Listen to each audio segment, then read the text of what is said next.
Voilà, on se retrouve dans cette vidéo cette semaine pour la réalisation d'un gabarit réglable pour le défonçage.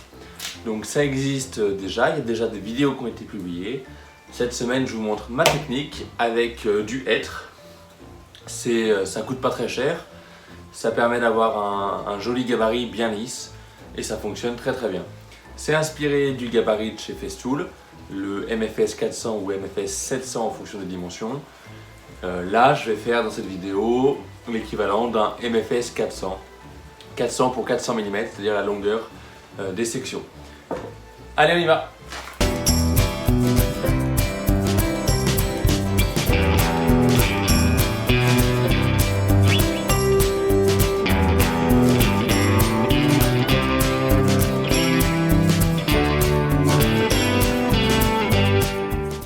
Alors je vais débiter ça dans un plateau de hêtre, donc c'est un gros plateau, on doit être en épaisseur 42 mm ou 45 mm.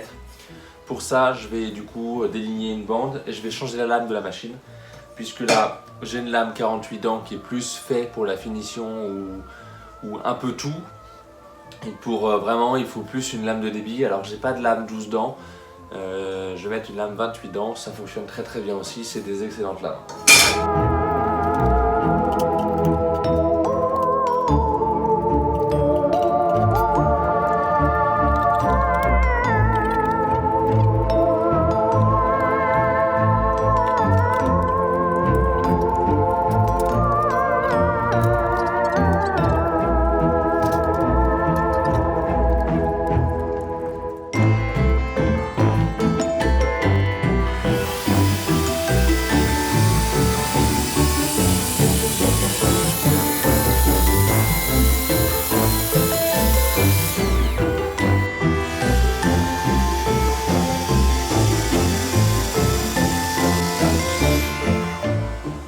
J'ai besoin de longueur de 40, je vais à peu près couper 40-45.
Voilà, mes petites planchettes sont prêtes, d'accord?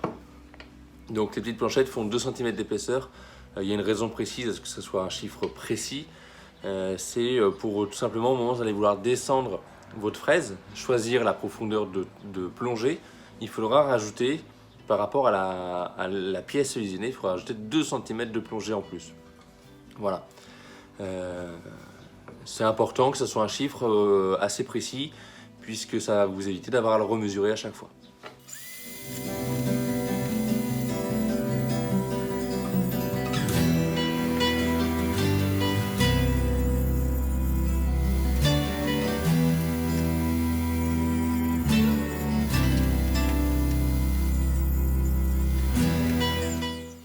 Bon, je voulais commencer par les étapes de rainurage en T. Seulement sur la machine, j'ai déjà ma fraise qui est installée. Donc on va commencer par faire la petite rainure en bois debout.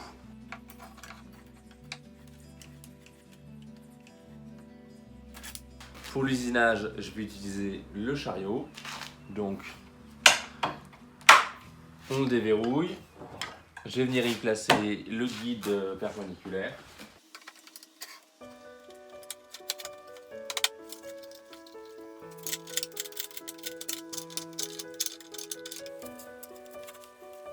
Allez, on est parti pour l'usinage.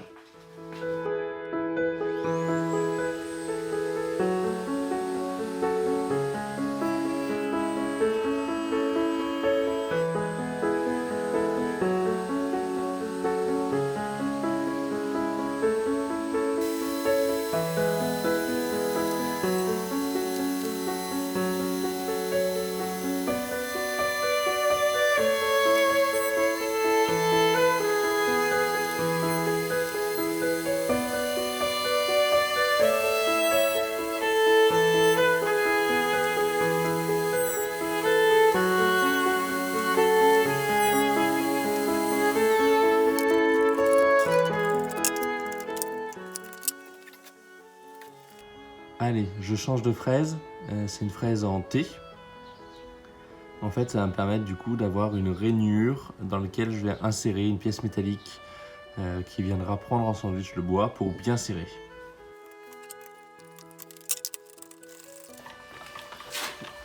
Alors, au niveau de la profondeur de passe, le but du jeu, c'est de garder le plus possible de ça qui est apparent. C'est ce qui va donner la résistance puisque ça sera du bois conservé.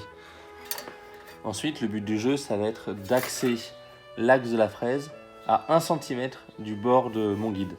En fait, ma planche faisant 2 cm, si je veux être centré, il faut que j'ai 1 cm. Donc on prend le 10.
Voilà, vous m'avez vu marquer mes pièces. Maintenant, je vais venir mettre un petit coup de pointeau pour ensuite passer à la perceuse à colonne. Allez, on y va.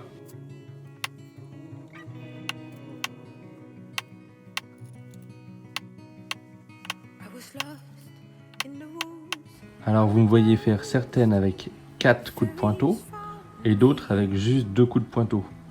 En fait, celles-ci seront dans la rainure en T tout le long du profil et celles-ci seront vissées dans la rainure en bois debout.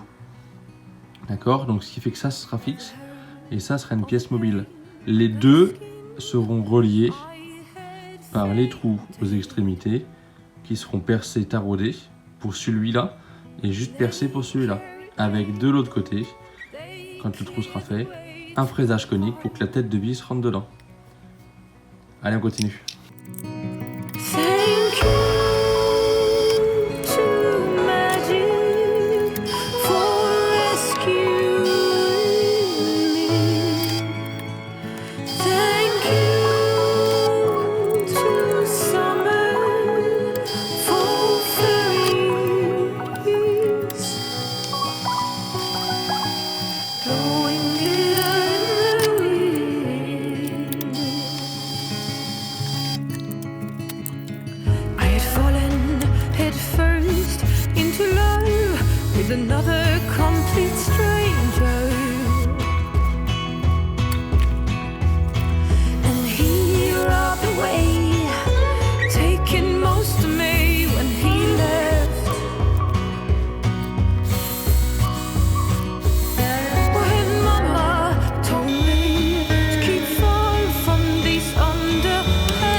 là, je viens frotter mes petites platines contre un grain 400, histoire que ça soit bien lisse et que ça glisse bien contre le bois.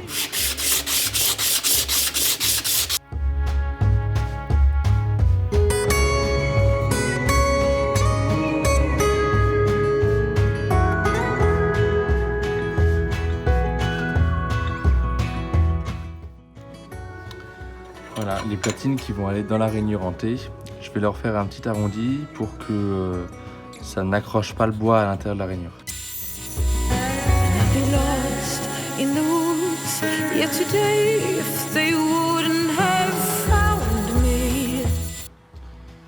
Donc je vais maintenant venir mettre mes platines ici. C'est pour ça qu'elles sont d'ailleurs fraisées de ce côté-là, c'est pour que la tête de la vis soit à fleur.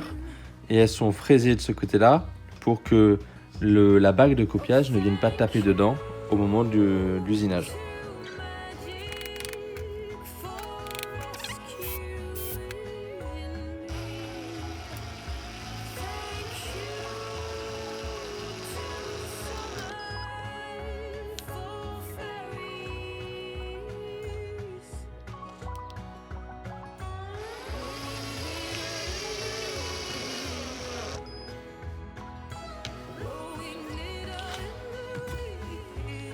Voilà, ce qui permet d'avoir, on est parfaitement à fleur. C'est parfait. Allez, on continue.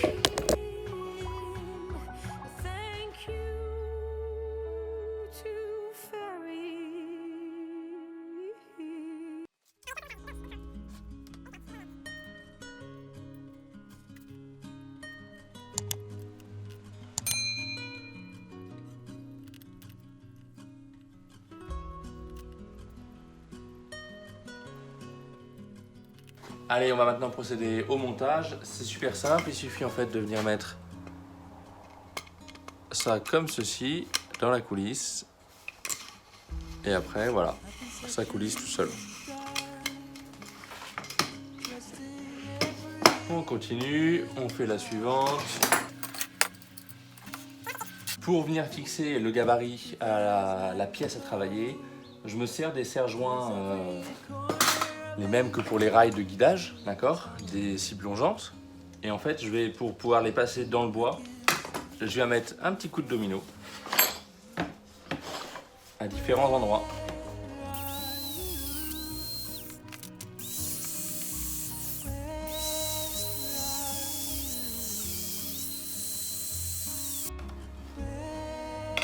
Voilà, vous voyez, une fois bien dévissé, on peut.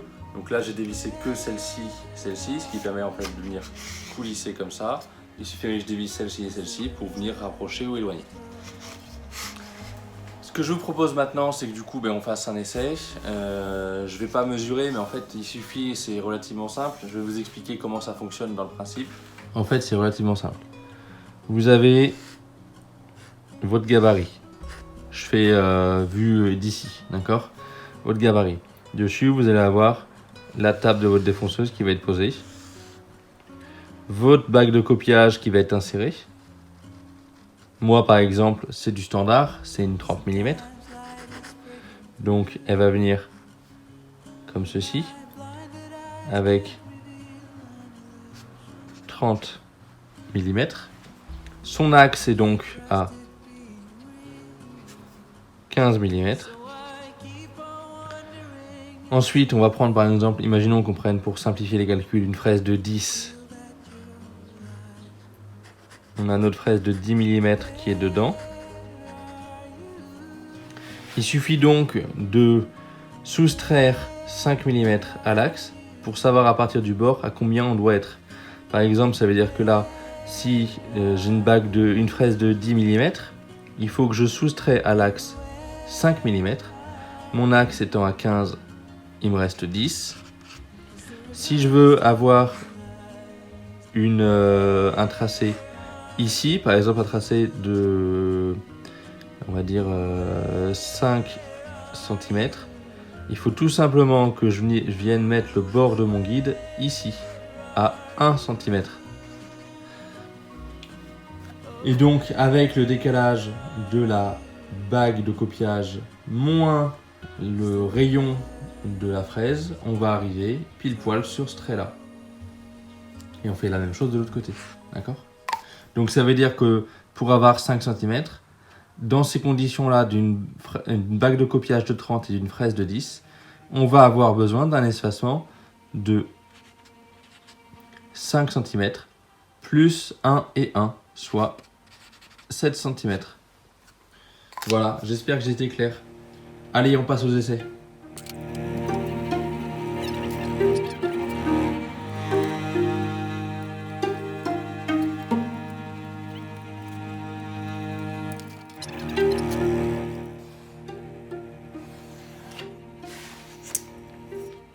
Hop. Je viens rajouter à ces 5 cm de chaque côté les 11 mm dont j'ai besoin pour me guider.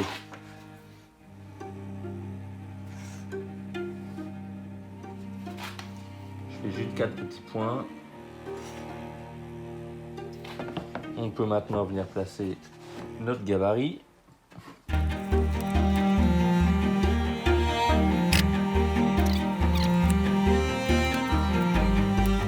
Donc, sur ma défonceuse, j'ai mis ma fraise de 8 mm. Sur la défonceuse, j'ai également mis ma bague de copiage de 30 mm. Pour ceux qui n'ont peut-être pas encore compris comment ça fonctionne, en gros, mon gabarit ici, ça va être représenté par ça, par cette baguette. Et ma défonceuse va venir se déplacer le long de la baguette. D'accord? C'est pour ça qu'il faut bien calculer la distance entre le bord de notre fraise, donc l'axe plus 4 mm pour celle-ci, et le bord de la bague. Ça permet d'avoir un tracé précis. Allez, on y va.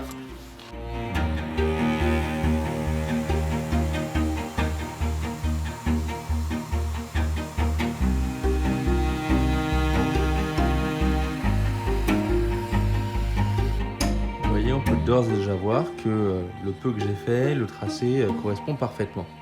Allez, on continue.